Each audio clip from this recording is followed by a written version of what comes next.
Right now at noon, a wintry mix of snow and sleet is making its way into southern Wisconsin. We'll give you an update on the road conditions. And Madison police say they have made an arrest in connection with a stranger attack in downtown Madison. Plus, Democrats are launching new investigation into President Trump's personal finance. We'll have the latest from Washington. From the Channel3000.com Alert Center, this is News 3 Now at noon. Hey everyone, I'm Mark Kane. Thanks for tuning in to News 3 Now at noon. A wintry mix of snow, sleet, and gusty winds closing schools, causing power outages, and making travel treacherous in parts of Wisconsin. We have team coverage of the wintry weather with meteorologist Dave Caulfield and Rose Schmidt in Greene County. We'll start with Dave. What's the latest? Well, we have a cold front basically right over us, Mark, and that is creating some very intense wintry mixed conditions across southern Wisconsin. You can see where those winds come together. That is where that front is, the cold air behind it, but right underneath that is where the most intense precipitation is, and that is lining up pretty much perfectly. We have some rain to the south and east, some intense freezing rain. I got reports over the last 15 minutes that it was basically raining buckets of ice outside in Madison, and also some sleet and snow back to the north and west. So we zoom in a little bit so we can see the intensity. It has come down a little bit over the last 5 minutes or so in Madison, but still some intense bands of wintry mix. And you can see what it did to our tower camera on the WISC-TV Skycam. We really can't see much. We're still looking at moderate freezing rain coming down on the Edgewater Skycam overlooking Madison. Temperatures, you can see where that front is at 31 in Madison, so right near that freezing mark, 33 in Watertown, and 34, so actually above the freezing point in Janesville. But the cold air is back to the north and west, 29 in Lone Rock, 26 in Viroqua, where we're seeing snow right now, and 28 in Boscobel. We do have winter storm warnings and winter weather advisories until about 6 p.m. tonight for most of us. So that's when I think things will start to wrap up. And I do think that pretty quickly we'll see this wintry mix change over to snow as temperatures continue to tumble. Then a little bit calmer as we get into this weekend. But then the cold weather visits us. So we'll have details on that in your first alert forecast in just a few minutes. All right, Dave, thank you. The Greene County Sheriff is asking people not to drive through the area today unless it's completely necessary. Rose Schmidt is out monitoring the changing road conditions. She joins us live now near Monroe. Rose?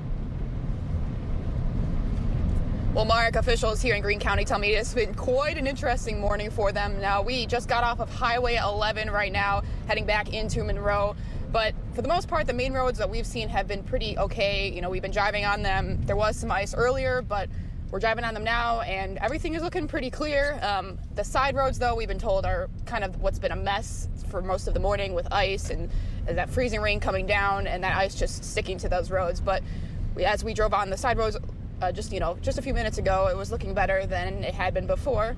But Greene County officials are saying that if you don't have to drive today, then stay home. They are having to respond to dozens of slide-offs today. And if we take a look up on the roads now, we're seeing a plow here come through, and that's kind of a signal that the plows have been out, and that's why the roads are looking better, because those plows have been out today.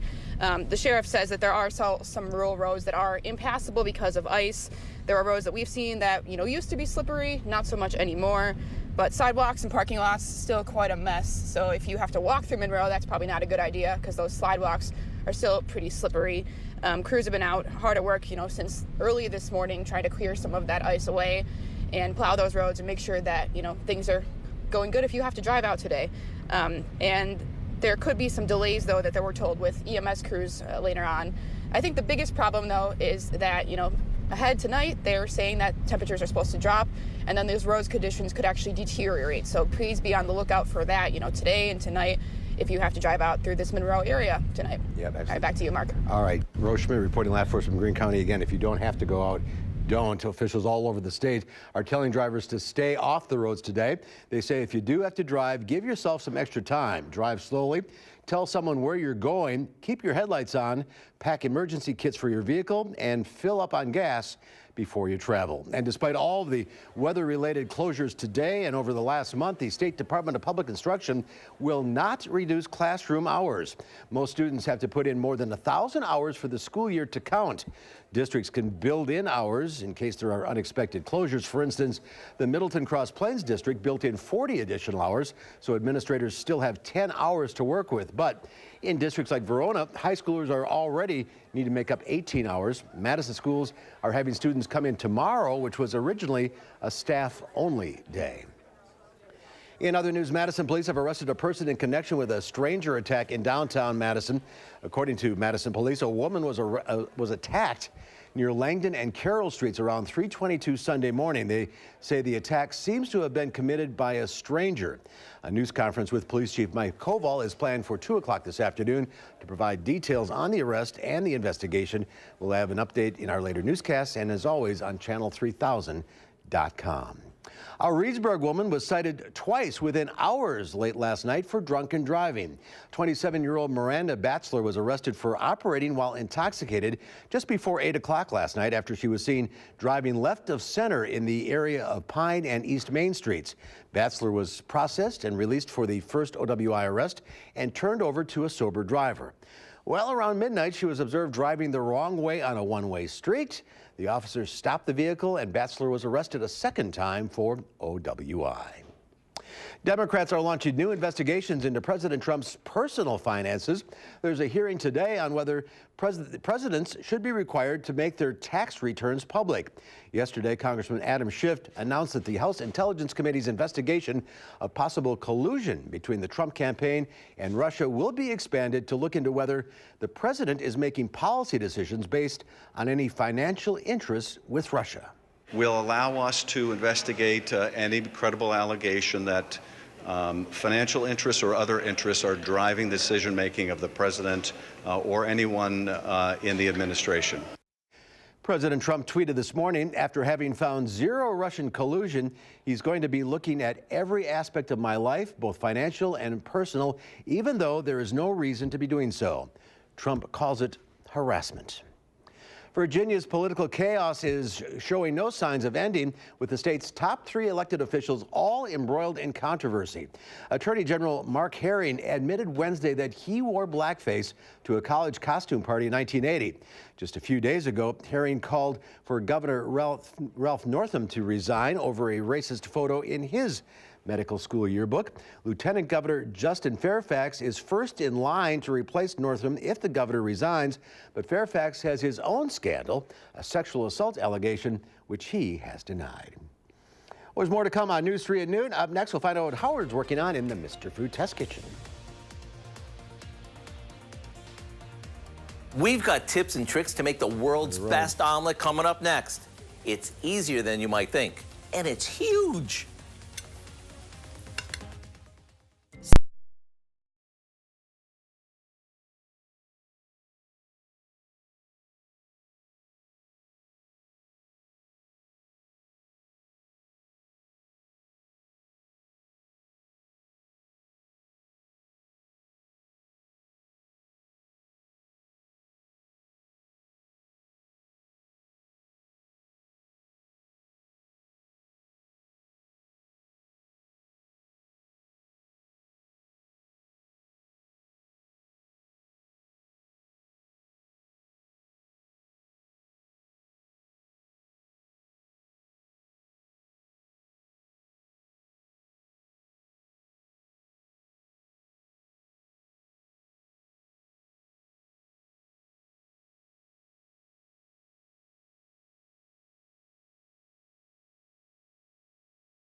Years ago, I owned a restaurant called A Touch of Broadway. And on weekends, we'd be open for breakfast. We were packed. And the one thing that we became known for was our overstuffed, oversized omelets. So let me share with you what made them so good.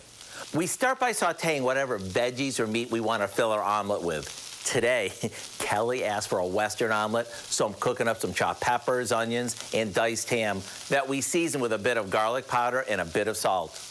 Once it's tender, we take it out of the pan, and in the same skillet, we add in 4 eggs that we beat with a couple of tablespoons of warm water. That's the secret to a fluffy omelet. And when it starts to firm up, we gently swirl the raw egg under the cooked part until it's set. At this point, we top it with some cheddar cheese and our cooked filling. Once the cheese melts, we slide it onto a platter, folding it in half as it comes out of the pan. There you have it, a big, fluffy, cheesy omelet like the ones my customers waited in line for. To get my step-by-step instructions on how to make the world's best Western omelet, just go to our website. It's the little tips that still make this so requested. I'm Howard with Kelly in the Mr. Food Test Kitchen, where today we found an eye-opening way for you to say, ooh, it's so good. All right, Howard, thank you. There's more to come on News 3 at noon. Up next, a winter storm warning is on for much of southern Wisconsin as we're seeing a mix of freezing rain and sleet and snow. Meteorologist Dave Caulfield will have your first alert forecast right after this.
Let's check Wall Street at the noon hour. The Dow Industrials are down. Actually, everything's down. So, not looking good on Wall Street today. Let's check in with Q106 Farm Director Pam Yankee with our latest farm numbers. The monitor is so far away I can't see. So that's the problem here. I have that same problem many times, regardless of where monitors are. Today, Mark, is kind of the quiet before the storm, potentially. Tomorrow at 11 a.m. Central Time, U.S. Department of Agriculture is going to kick out that World Ag Supply Demand Report. Honestly, it has been like watching paint dry this week in commodities. I can't lie to you. There just has not been anything going on. But we have started to see some technical maneuvering behind the scenes by a lot of the big brokerage firms. What they're doing is buying big positions on the March call options in Chicago, and some of them are also trying to protect the downside with purchasing of puts. So what they're doing is trying to prepare for some pretty erratic numbers that could show up in the marketplace tomorrow. This is the only information we've got for the end of 2018. It is old because it's been delayed by a month, but it's still the only thing that the market's had to work with. So we're going to kind of have to wait and see what happens 11 a.m. tomorrow morning, Central Time, that is, for the World Ag Supply Demand Report. Like I said, it's also going to take a look at what's happening in Brazil. They've had weather-related challenges. One of my commodity brokers told me it's moldy news, but it's the only news we got. So we're down on the midday as far as our trading in Chicago for corn, beans, and wheat, again, in front of that report. Talking about the dairy trade today, we have gotten a real kick in the up position for our cheese and butter today. Actually, our cheese, barrel, and block cheese. After losses yesterday, barrel cheese up 8 cents today at $1.37 1/4. 40-pound block cheese up 5 1/4 at $1.51. Double A butter unchanged at $2.28 1/2. We've got kind of the last of those dairy margin information meetings coming up next week in Lowell for our Channel 3 viewing area. Dr. Mark Stevenson out and about. But that's next week, Mark. Thank goodness, because I would not want to have to scratch and claw my way to a meeting today. Yeah, don't go out if you don't have to, that's for sure. Yeah, I'm going to pick up the pups and go home. All right, that's a good idea. Wish I could join you. All right, Pat, we'll see you later.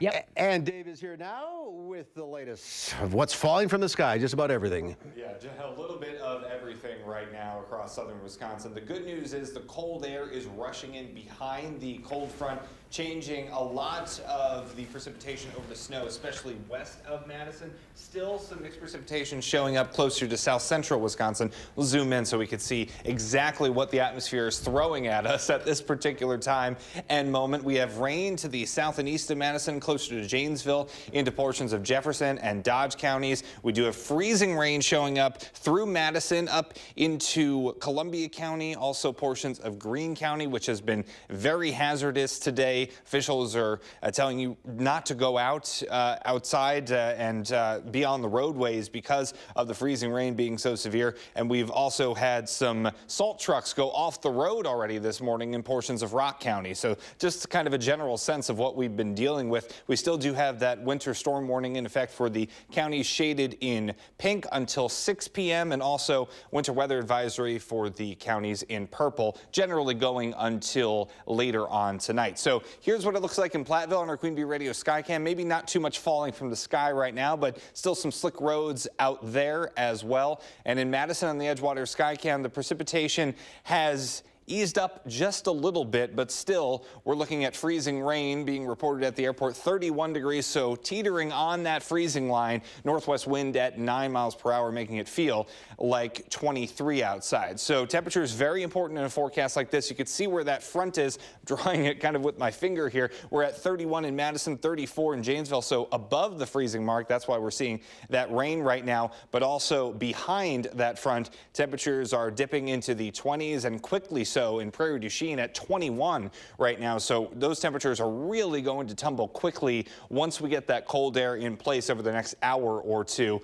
and things will change over to snow at that point as well. Visibility has been reduced in the most intense precipitation, 1.5 mile visibility in Madison, 1/4 mile or 1 1/4 miles in Lone Rock and 1/2 mile in Boscobel. Wind speeds, you can see where that front is. It's where the winds converge at the surface or come together. So that front has just passed Madison, now on the county line in between Jefferson and Dane counties. Alert days in the forecast for this afternoon. This icy mix will change over to all snow by later this afternoon, and slippery roads are likely. We've already seen lots of slick spots outside, even on the main roads, as crews work to keep up with this intense mixed precipitation. And then Friday, we quiet down from the things falling from the sky department, but the bitter cold comes back. Wind chills Friday morning of -10 to -25 are possible. So future track, really, the radar has been throwing everything in the kitchen sink at us today, but we will start to get a little bit better in the precipitation department by the time we get to later this afternoon, because the cold air rushing in will change everything over to snow across southern Wisconsin, and then the snow showers will wrap up by about 6 or 7 tonight for the most part. Still maybe some flurries residually hanging on. Then into Friday morning, we're looking at temperatures very chilly, below 0 starting off our Friday morning. So bundle up if you need to be outside. Wind chills of -10 to -25 are possible, and daytime highs only in the single digits. So not too much more in the way of ice, at least according to our European model. And as far as snowfall goes, the highest amounts will be north and west of Madison. So at least that's good news. But still, freezing rain is possible for the next few hours in Madison. As we take a look at our 7 to 10 day forecast, we can see that we are cold this weekend. Some snow is possible Sunday, and as we head into Tuesday, sort of an active week next week, but I think we're just talking about snow. I don't think we need to worry about mixed precipitation once this comes through for quite some time, because temperatures will be too cold,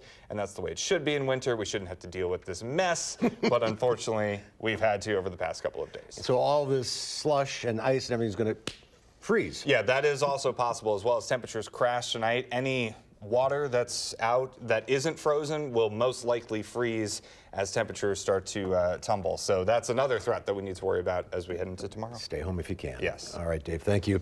There's more to come on News 3 Now at noon. Up next, Marissa DeGroot from the Dane County Humane Society is here with our pets of the week. We'll meet Knox and Nova, 2 bunnies, when we come back.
Marissa DeGroot from the Dane County Humane Society is here with our pets of the week. Thanks for braving the weather. Rose, not too bad? Not too bad, yeah. We're getting there.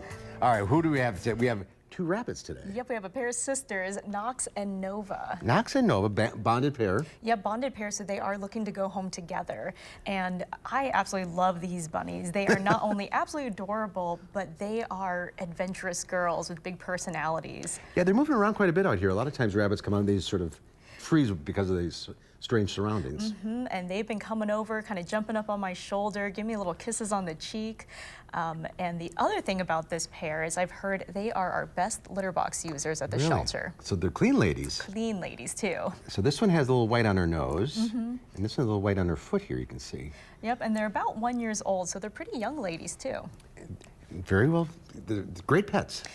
And I think they are going to fit well in a lot of different homes. They could use somebody who could help them learn a little bit more about getting picked up and kind of liking that, but they are just such sweet girls. And they're not starter pets. I mean, this isn't like a goldfish. They take work. No, but it takes some work because they want a lot of outside the cage playtime, and they're very social, which is why I love the bonded pairs, because they come with a built-in best friend. And it's Rabbit Month. It is. February is Adopt a Rabbit Month, and so all month, all of our bunnies are going to have half off their adoption fees.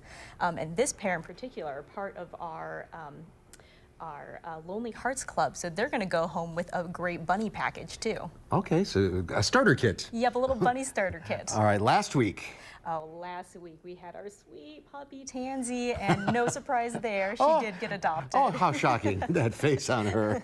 All right, let's get these 2 at home, Nova and Knox. All right, go to giveshelter.org for information on these critters and everybody available. 838-0413 is the phone number. Drive carefully. Good luck, ladies. Hope you get home. Here's Dave with one final check of the forecast. This weather is much less cute than those bunnies, that is for sure. We still do have some mixed precipitation outside across southern Wisconsin, and for the next few hours, we'll still have to deal with that as the cold air filters in. You can see on Doppler track a little bit of everything showing up across the area, and everything will change over to snow by the time we get to later this afternoon. We still do have an alert day in the forecast for Friday for bitterly cold air once this precipitation moves out tomorrow. All right, welcome to February. That's our time for now. We'll see you back here at 4. Have a great afternoon. Be careful out there.